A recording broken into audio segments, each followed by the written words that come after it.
Three, two, one.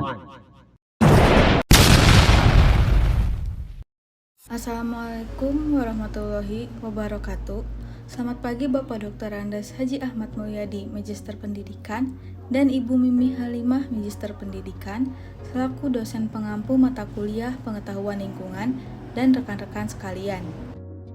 Sebelum ke materi, yaitu pembangunan berwawasan lingkungan dan AMDAL, izinkan saya terlebih dahulu memperkenalkan anggota kelompok 10, yaitu Salma Nurul Fauziah dengan NPM 21504047, dan saya sendiri, Pina Sagita, dengan NPM 21504057. Langsung saja ke pembahasannya.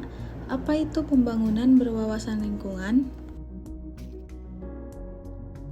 Dalam Undang-Undang Nomor 23 Tahun 1997 Pasal 1, pembangunan berwawasan lingkungan adalah upaya sadar dan berencana menggunakan serta mengelola sumber daya secara bijaksana dalam pembangunan yang berkesinambungan untuk meningkatkan mutu hidup generasi masa kini dan masa depan.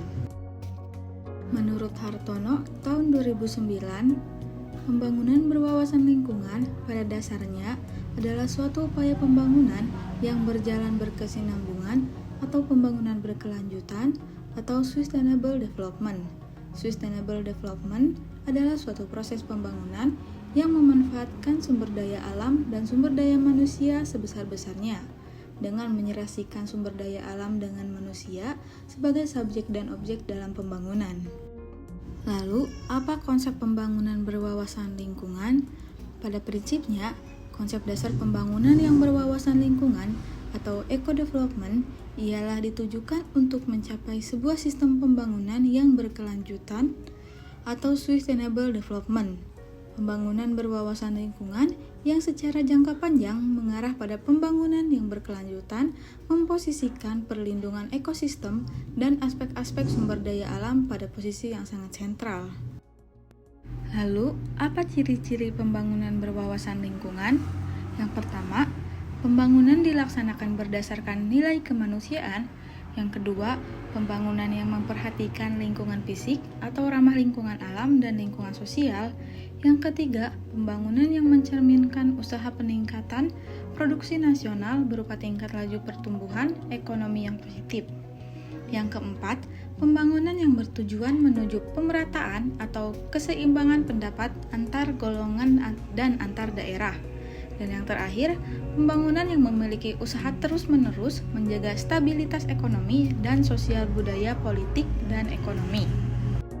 Rumusan pembangunan berkelanjutan memuat dua gagasan pokok, yaitu yang pertama, gagasan kebutuhan, yaitu kebutuhan esensial untuk berkelanjutan manusia.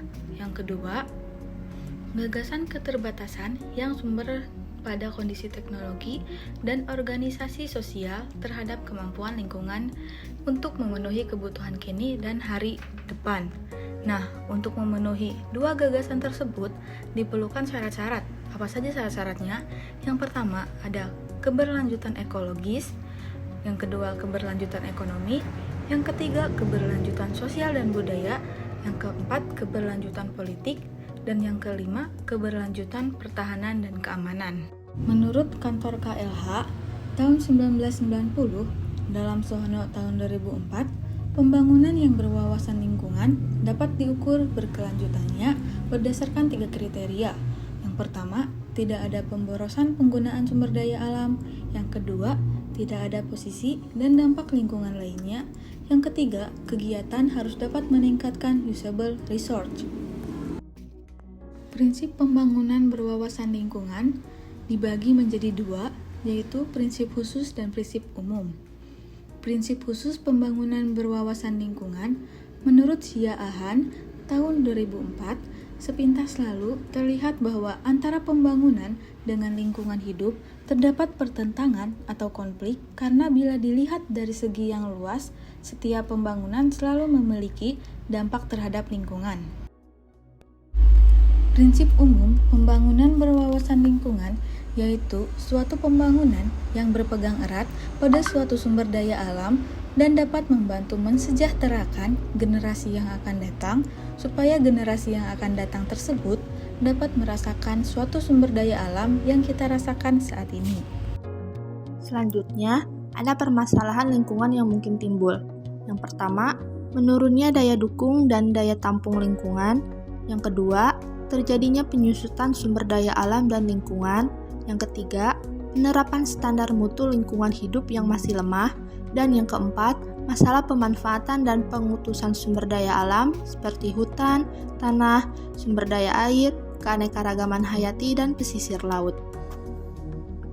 Selanjutnya, kita masuk ke analisis mengenai dampak lingkungan atau disingkat dengan AMDAL.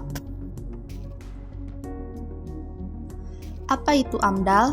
AMDAL adalah kajian mengenai dampak penting suatu usaha dan atau kegiatan yang direncanakan pada lingkungan hidup yang diperlukan bagi proses pengambilan keputusan tentang penyelenggaraan usaha atau kegiatan menurut Undang-Undang Nomor 32 Tahun 2008 Pasal 1.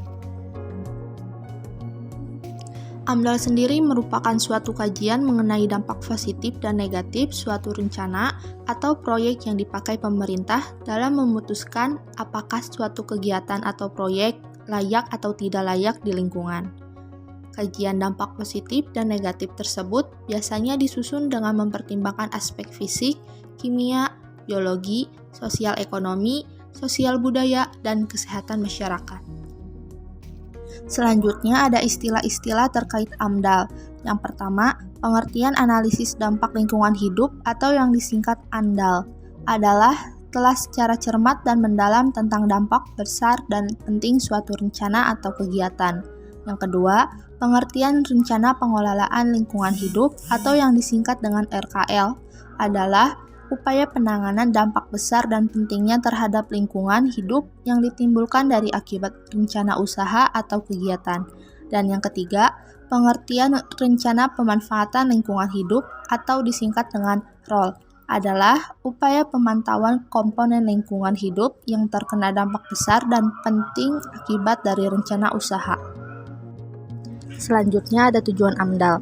Yang pertama, memberikan perlindungan pada lingkungan hidup agar tetap lestari dan berkelanjutan. Yang kedua, memberikan kepastian hukum untuk usaha atau kegiatan.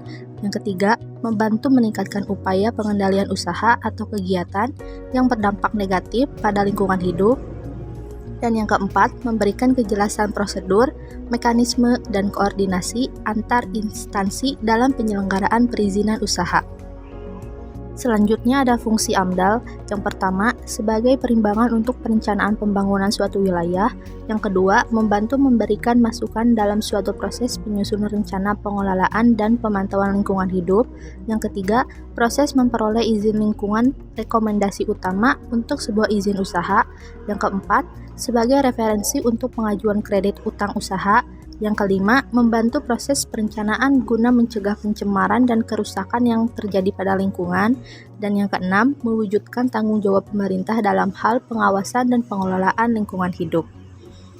Nah, teman-teman, tadi itu adalah materi tentang pembangunan berwawasan lingkungan dan AMDAL dari kelompok 10. Terima kasih sudah menonton video kami sampai akhir. Wassalamualaikum warahmatullahi wabarakatuh.